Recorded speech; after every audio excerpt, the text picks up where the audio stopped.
ప్రియమైనటువంటి సహోదరి సహోదరులందరికీ హృదయపూర్వకమైనటువంటి వందనములండి. ఈ యొక్క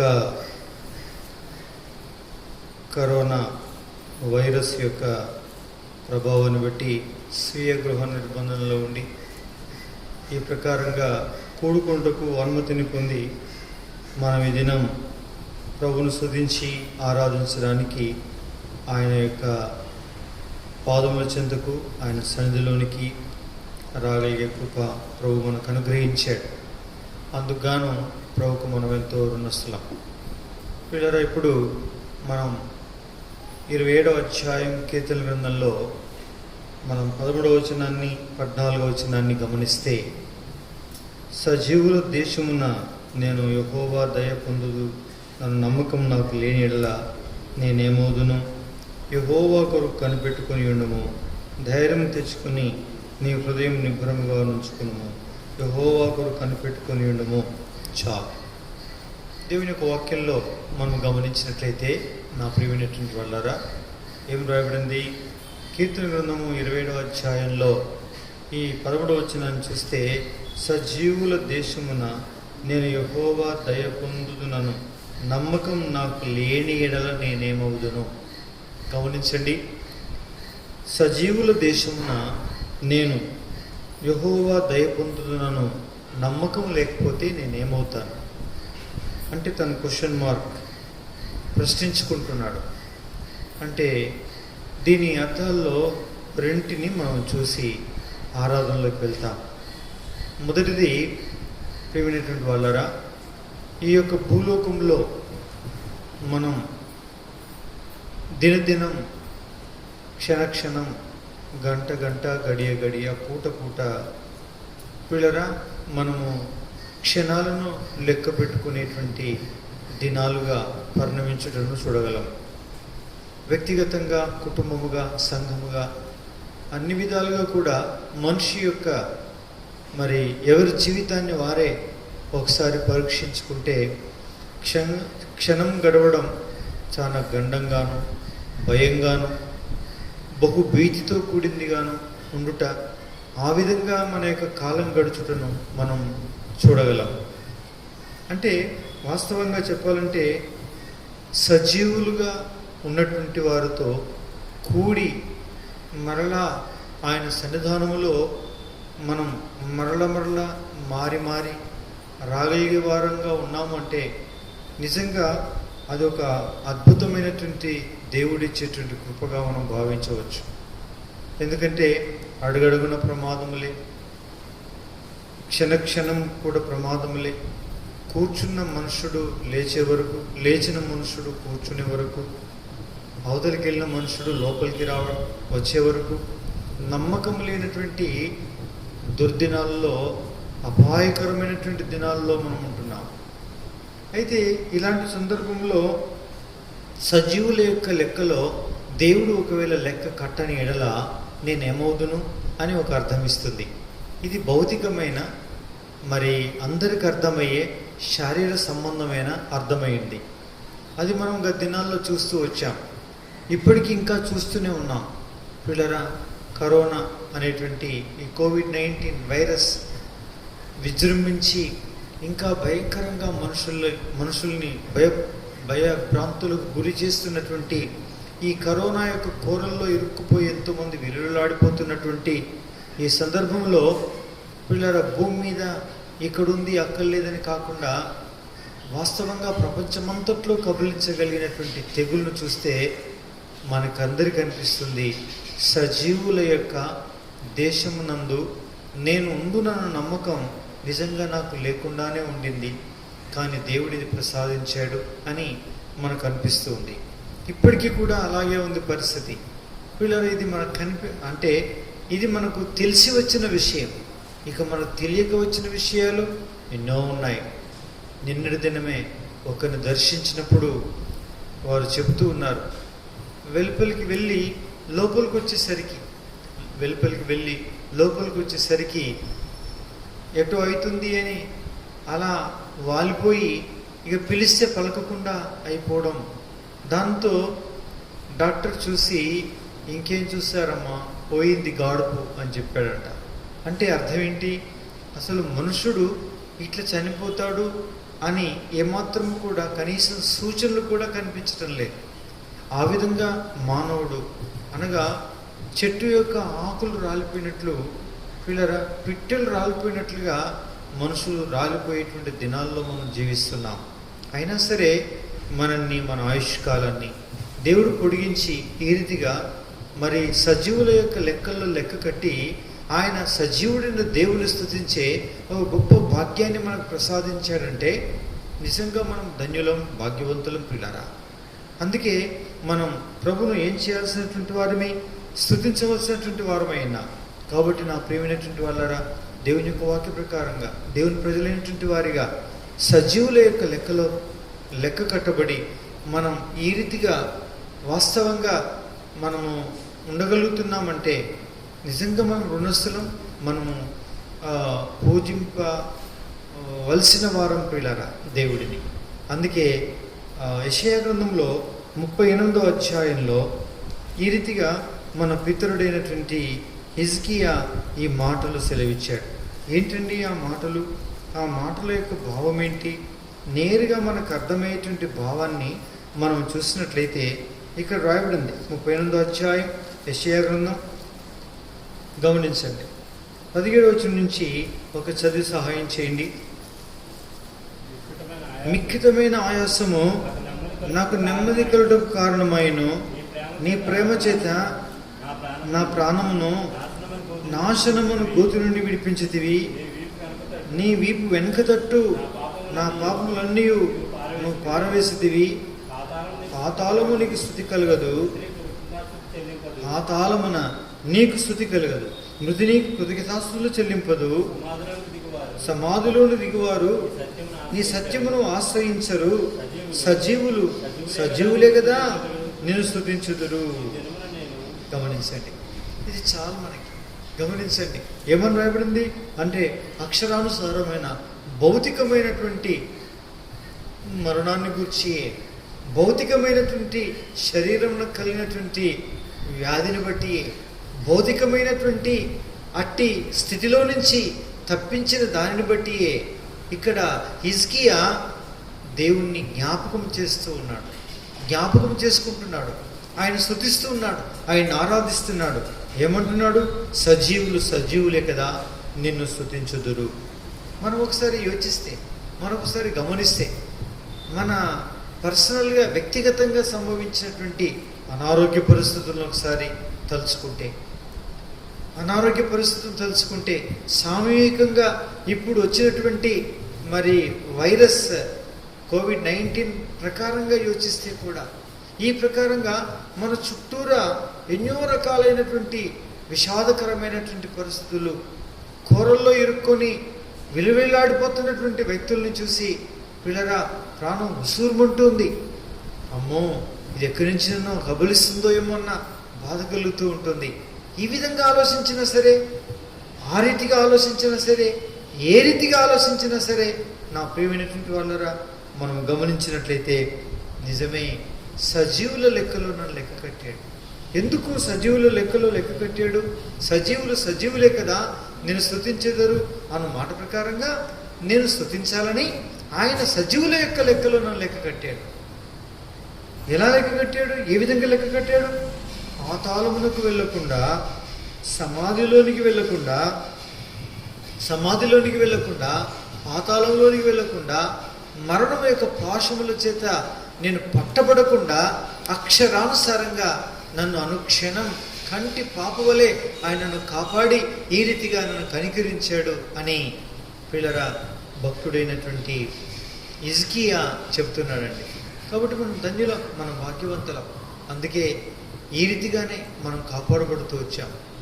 ఈ కరోనా యొక్క కోవిడ్-19 కాలంలో, ఈ స్వీయ గృహ నిర్బంధంలో ఉంటున్నటువంటి ఈ కాలంలో ఎన్నో విషయాల్ని మనం పరీక్షించుకుంటే, మనకు కలిగిన ప్రమాదాలను పరీక్షించుకుంటే కూడా నిజమే మనం నిన్నటి వారమే, కానీ నేటి వారం కాదు. నిన్న నేడు అని కూడా కాదు. ఇంత క్రితం, గంట క్రితం వారమే, గంట తర్వాత వాళ్ళం కాదు. గంట కూడా ఉండడానికి వీల్లేదు, క్షణమాత్రములో మాయమైపోయే మన జీవితం, అవును క్షణం ముందు వారిమే, కానీ ఈ క్షణం వారి మనం కాదు అని అనుకోవాల్సిందే. అయినా సరే దేవుడు ఒక ప్రత్యేకమైన కృప, ఆయన కాపుదల, ఆయన భద్రత మనకు అనుగ్రహించి ఆయన మన ఆయుష్ను ఏం చేస్తున్నాడండి? పొడిగిస్తున్నాడు. అందుకే మనం కృతజ్ఞతాస్తుతులు చెల్లించాలి, ఆయన ఆరాధించాలి, ఆయన కొనియాడాలి. ఈ యొక్క సందర్భంలో మొదటి సమూయేలు గ్రంథం 25వ అధ్యాయంలో ఒక భక్తురాలు, ఒక దైవజనురాలు మనకొక అద్భుతమైన విషయాన్ని జ్ఞాపకం చేస్తుంది. చూడండి, 25వ అధ్యాయము మొదటి సమూయేలు గ్రంథంలో ఎంత మంచి మాటలు ఆమె జ్ఞాపకం చేసేదిగా ఉంది. చూడండి, ఏమిటంటే వాళ్ళరా 29వ వచనం చదవడు ఒకరు.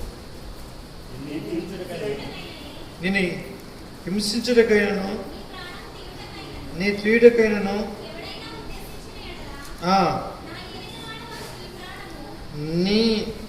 నా ఏలినవాడు నీ ప్రాణమును నీ దేవుడైన యెహోవా యొద్దనున్న. చాలండి, ఇక్కడ మనందరం కలిసి చదువుతాం. నేను చదివినట్టు మీరు చదవాలి. ఏమని? నీ ప్రాణము, నా ప్రాణము నా దేవుడైన యెహోవా యొద్ద ఉన్నటువంటి జీవపు మూటలో కట్టబడినది. అందుకే మనం బ్రతికి ఉన్నాం పిల్లరా. మన ప్రాణంను ఆయన దగ్గరుండే జీవం అనేటువంటి మూటలో మన ప్రాణాన్ని భద్రపరిచి మరలా ఎప్పటికప్పుడు మన ప్రాణాన్ని మనకు అప్పగిస్తున్నాడు. అంటే నమ్మకమైనటువంటి బ్యాంక్ లాకర్ లాగా. గమనించండి, వాస్తవంగా చూస్తే ప్రియమైన వాళ్ళరా, రాత్రి పడుకున్న తర్వాత గాఢనిద్రలోకి వెళ్ళిన తర్వాత మనకి ఏమవుతుందో మనకు తెలియదు. ఆ పడుకున్నటువంటి మనిషిని ఒక్కసారి మనం అలా పరీక్షించుకుంటూ కొద్దిసేపు కూర్చున్నాం అనుకోండి, వారు తీసే గురుకలు, వారు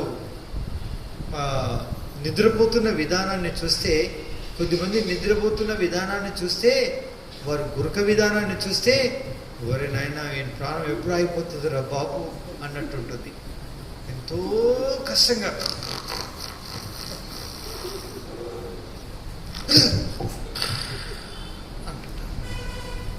అట్టి శ్వాస పీల్చే వాళ్ళని, అలా గురక పెట్టే వాళ్ళని చూస్తే అనిపిస్తుంది, ఈ క్షణం ఇంకొక క్షణం ఆగితే, ఇంకొక కొన్ని క్షణాలు ఆగితే ఇక మనుషుని శ్వాస అటే. అయినా సరే దేవుడు మనిషి యొక్క ప్రాణాన్ని ఏం చేస్తున్నాడు? కాపాడుతున్నాడు. ఆ రాత్రంతా లాంటి ఏం జరుగుతున్నాయో మనకు తెలియదు. అయితే ఆ రాత్రంతా కూడా ఆయన జీవపు మూటలో మన ప్రాణాన్ని కాపాడి, మన ప్రాణాన్ని పెట్టుకొని భద్రపరిచి, ఆయన జీవం అనేటువంటి బ్యాంక్ లాకర్లో భద్రపరిచి మరలా మనకేం చేస్తున్నాడు? ఉదయకాలం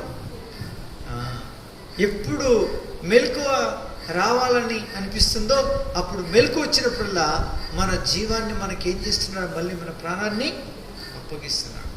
ఇంత అద్భుతంగా ప్రతి వ్యక్తి విషయమై ఇంత చక్కటి డ్యూటీ చేస్తున్నాడంటే, అందుకే సజీవుల లెక్కలో మనం లెక్క కట్టబడ్డాం. సజీవులే కదా యెహోవాను స్తుతించేదారు. ఇది అక్షరానుసారంగా ప్రతి వారి జీవితంలో జరుగుతున్న విషయం పిల్లల. ఇది మంచిది, చాలా సంతోషకరమైన విషయం.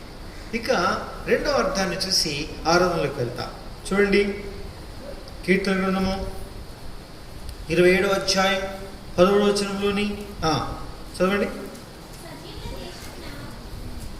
సజీవుల దేశమున నేను యెహోవా దయను పొందునను, నమ్మకం నాకు లేనిలా నేనేమవుదును. ఇది రెండవ అర్థాన్ని చూపిస్తుంది.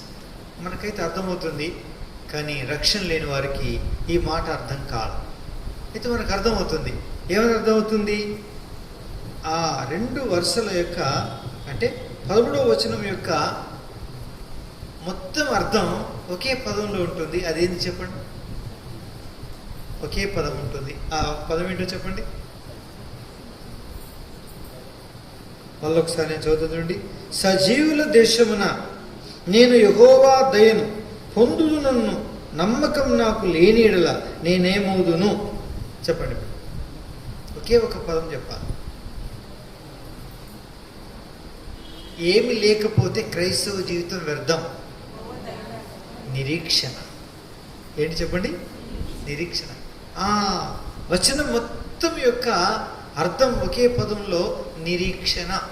అంటే మనము దేని గురైతే నిరీక్షిస్తున్నామో, దేని గురించి నిరీక్షిస్తున్నాం? ప్రభు రాకడ కొరకు నిరీక్షిస్తున్నాం. ఈ లోకం వదిలిపెట్టిన తర్వాత మనం పొందబోయేటువంటి దేశంలో, మనకు వాగ్దత్తంగా ఇచ్చినటువంటి పరలోకములో పొందుదుమన్నటువంటి నమ్మకాన్ని మనకిచ్చాడు. దీనంతటికి ఒకే ఒక పదం నిరీక్షణ కలిగిన జీవితం కలవారం మనం. అంటే అదేంటంటే మనం ఉండబోయేటువంటి దేశం కొరకు ఎదురు చూస్తూ మన ఆయుష్ ముగించబడితే కానీ, లేక ప్రభు వస్తే కానీ పోయి ఎక్కడ ఉండబోతున్నాం? మనం దేవుడు మనకిచ్చే పరలోకంలో ఉండబోతున్నాం. దీనంతటికి ఒకే ఒక పదం ఏంటండి? నిరీక్షణ. నిరీక్షణ ఇచ్చాడు ఆయన. ఎవరు నిరీక్షణ ఇచ్చారు? కల్వరి సిలువలో క్రీస్తు యేసు ప్రభు వారు చనిపోయి సమాధి చేయబడి రక్తమంతా కార్చి ఆయన రక్తము చేత మన పాపాన్ని కడిగి పవిత్రపరిచి ఈ లోకం వదిలిపెట్టిన తర్వాత సదాకాలమైనతో ఉంటామనేటువంటి ఒక గొప్ప నమ్మకం మనకు అనుగ్రహించాడు. అదే పరలోకపు నిత్య జీవపు నిరీక్షణ పిల్లరా. సజీవుల దేశం ముందు నేను ఉంటానన్న నమ్మకము లేని యెడల నేనేమవుదును అంటాడు. అవును, సజీవులు ఉన్నారు అక్కడ. ఎవరండి సజీవులు? అబ్రహాం, ఇస్సాకు, యాకోబుల యొక్క విశ్వాసమంచంటి నోవహు, అనోషు లాంటి వారి యొక్క అక్కడి నుండి నిన్నటి దినం క్రీస్తునందు విశ్వాసముంచి యాత్ర ముగించినటువంటి దేవుని బిడ్డలైనటువంటి వారందరూ కూడా సజీవులైనటువంటి వారే. సజీవుడైన దేవుని విశ్వాసం ఉంచిన వారందరూ కూడా సజీవులు. వారుండబోయే దేశం కూడా సజీవుల దేశం. అందులో ఉందునన్న నమ్మకం నాకు లేనిలా నేనేమవుదును? ఏం ప్రయోజనం అంటాడు. ఈ నిరీక్షణ ఎవరికి ఇచ్చాడు? ఇక్కడ కూర్చున్న చాలామందికి ప్రభు ఇచ్చాడు. నాకుందండి ఆ నిరీక్షణ అనే వాళ్ళు చేయొద్దండి. ఆ నిరీక్షణ నాకుంది అనేవారు చాలా సంతోషం. చాలామందికి నిరీక్షణ ఉంది. ఇంకా ఎవరైనా లేని వారు ఉంటే ఈ దినం యేసు క్రీస్తునందు విశ్వాసం ఉంచండి. యేసు ప్రభు రక్తం మీ పాపాన్ని కడిగి పవిత్రపరుస్తుంది. ఈ లోకం వదిలిపెట్టిన తర్వాత మీరు సదాకాలం దేవునితో ఉంటారని నమ్మకం దేవుడు మీకు ఇస్తాడు. ఇదే ఆయన ఇచ్చే నిరీక్షణ పిల్లరా. ఈ నిరీక్షణ కలిగిన వారమై మనం ఈ దినం కూడి వచ్చాం. అందుకే ఆయన్ని మనం స్తుతించగలం, ఆయన ఆరాధించగలం. నేనేమవుతును అంటాడు. అంటే అర్థం ఏంటి? ఏమవుతాను? ఇంకా నరకం అగ్గిగున్నాం. కానీ అవసరం లేదు, నాకు తప్పిందని. నేను సజీవుల దేశం ముందు తప్పనిసరిగా నివాసం చేస్తాను, అందులో ప్రవేశిస్తాను, నేను ఉంటాను. సజీవుడైన దేవుణ్ణి సజీవుల దేశంలో సజీవులైన వారందరితో కలిసి ఆయన కూడి కొనియాడుతాను నేను. ఎంత మంచి మాట. అందుకే యోబు గ్రంథంలో ఒక మాట ఉంది చూడండి. ఏంటి ఆ మాట? యోబు గ్రంథంలో చెప్పినటువంటి మాట ఏంటండి? చూడండి, యోబు గ్రంథం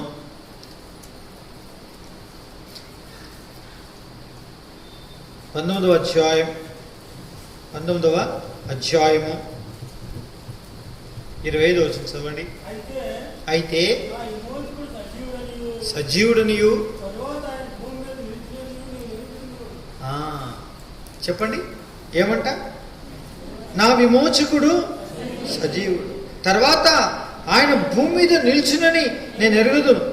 ఈలాగు నా చర్మము చీకిపోయిన తర్వాత శరీరముతో నేను దేవుని చూచెదను. నా మట్టుకు నేనే చూచెదను, మరెవరును కాదు. నేనే కనులారా ఆయనను చూచెదను. గమనించండి, దీని అర్థం ఏంటండి? అదే తన జీవితంలో ఆస్తిపాస్తుల్ని కోల్పోయి 7,000 గొర్రెలు, 500 జతల ఎడ్లు, ఈ ప్రకారంగా 3,000 ఒంటెలు, 500 ఆడుగాడిదలు, బహుమంది పనివారు, ఇంత గొప్ప అట్టాసం కలిగినటువంటి వాడు, 7 కుమారులు 3 కుమార్తెలు కలిగినటువంటి మహానుభావుడు, అసలు తూర్పు దేశాలన్నింటిలో కూడా మహారాజుగా పేరొందిన వాడు, అన్నిటి పోగొట్టుకొని చిల్లి పెంకు తీసుకొని బూడిదలో కూర్చొని గీక్కుంటూ కూర్చున్నాడు. వీళ్ళరా దరిద్రుడయ్యాడు, ఉన్నాయన్నీ కోల్పోయాడు. చివరికి తన శరీరంలోని ఆరోగ్యం కూడా అంతరించిపోయింది, తరిగిపోయింది.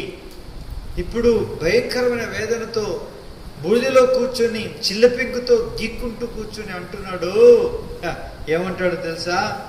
అయితే అయిననేమి, నా విమోచకుడు సజీవుడు, తర్వాత భూమి మీద నిల్చునే రోజును, ఈలాగున చర్మం చీకిపోయిన తర్వాత శరీరముతో అన్నప్పుడు శరీరము లేనివాడనై దేవుని చూసేదను అన్నాడు. దేవుని చూసేదను. ఆయన వస్తాడు, ఈ భూమి మీద నిలుస్తాడు, ఆయన నేను చూస్తాను. లేదంటే నేను ఆయన దగ్గరికి వెళ్తాను, ఆయన సన్నిధిలో నేను చేరుతాను. శరీరము లేక ఆయనను నేను చేరుకుంటాను, ఆయన సన్నిధానంలో నేను ఉంటాను. ఇది క్రైస్తవ జీవితంలో ఉండేటువంటి అద్భుత నిరీక్షణ పిల్లరా. సజీవుల దేశమందు నేనుందున నమ్మకము లేని ఎడల నేనేమవుదును? అమ్మో, అది నేను ఊహించుకోలేను, అది నాకు సంభవించకూడదు. నా శత్రువు కూడా ఇది సంభవించకూడదు. అది నిత్య నరకం, అగ్నిగుండం, భయంకరమైన యాతన స్థలం అది. అమ్మో, ఇది నాకు దూరమవును గాక. ఏమవుదును? అమ్మో, ఏమవుదునేంటి? నాకు ఉంది నిరీక్షణ, అక్కడ ఉంటానని అంటాడు. ఎవరండి? యోబు, మన పితరుడైనటువంటి యోబు పిల్లరా. ఇలాగున దేవుని ప్రజలైనటువంటి వారు, మన పితరులైనటువంటి వారు అనేకులు, వారు కలిగి ఉన్నటువంటి విశ్వాసం, ఆ విశ్వాసవంతమైన జీవితంలో దేవునితో చేసే సహవాసాన్ని బట్టి పిల్లరా వారికి ఏం కలిగిందండి? ఈ నిరీక్షణ కలవారుగా జీవించారు. కాబట్టి భౌతికంగా మన ఆయుష్ పొడిగించబడి సజీవులుగా ఉన్నాము. ఆధ్యాత్మికంగా కూడా ఒక దినం ఈ లోకం వదిలిపెట్టినా, లేక ప్రభు వచ్చినా మనం సజీవులమైన మనం సజీవుల దేశంలో ప్రవేశించి ఆ సజీవుడైన దేవుణ్ణి యుగ యుగాలు స్తుతించి ఆరాధించే వారిగా ఉంటాం.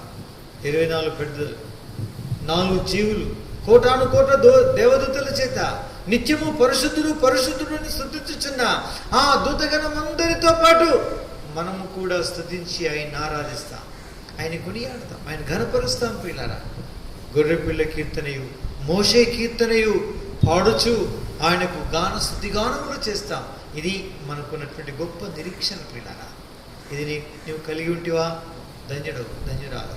ఒకవేళ లేనిడలా రోజు క్షమాపణ కోరుకోవాలి. ప్రభువా, మన్నించు, నాకు ఇది లేదు అని ప్రార్థన చేసుకోవాలి, మౌనంగా మాత్రమే. పిల్లరా, ఇది కలిగిన వారు ఏం చేయాలి? బహిరంగంగా ప్రభువును స్తుతించి ఏం చేయాలండి? ఆయన కొనియాడాలి, ఆయన ఘనపరచాలి. నా దేవా, ఎంత గొప్ప మేలు చేశావు, ఎంత అద్భుతంగా నన్ను రక్షించావు, నా పాపాలు ఎంత చక్కగా క్షమించావు. ఆయన ఈ లోకంలో భౌతికంగా నా ఆయుష్ను పొడిగించి సజీవులతో కూడి నిన్ను కొనియాడే భాగ్యం నాకు ఇస్తున్నావు. అంతేకాదు, ఈ లోకం వదిలిపెట్టిన సదాకాలం నీతో ఉండి ఆ సజీవుల దేశముందు నేను సజీవుడనై నేను స్తుతించే ఆ గొప్ప నిరీక్షణ నాకు అనుగ్రహించావు. స్తోత్రం. నీకేమి చిరునవ్వు తీర్చుకోవాలి. ఈ కృతజ్ఞత స్తుతి ఆరాధనలు యేసు నామములో సమర్పిస్తున్నాను అంటే మన స్తుతి మన ఆరాధన ఏం చేశాడండి? ఆయన అంగీకరిస్తాడు. చూసారా? కాబట్టి ఈ విధంగా ప్రభువును స్తుతిస్తామా, ఆయన మనం ఆరాధిస్తామా, ఆయన మనం కొనియాడదామా, ఆయన మనం ఘనపరుస్తామా? పిల్లరా, అవును. ఆ విధంగా ప్రభువును స్తుతించడానికే మన ఆయుష్ని ఏం చేశాడు? ఈ భూలోకంలో పొడిగించాడు. మన జీవిత ఆయుష్ కాలాలని పొడిగించి మన పాపాలను పరిహారం చేసి ఇట్టి గొప్ప కార్యం మన పక్షాన చేశాడు. అందుకే ప్రభువును మనం ఏం చేస్తాం? స్తుతించి ఆరాధిస్తాం. ఇట్టి దేవుని యొక్క వాక్యమును దేవుడు ఆశీర్వదించను గాక. మోకరించండి, మోకరించండి.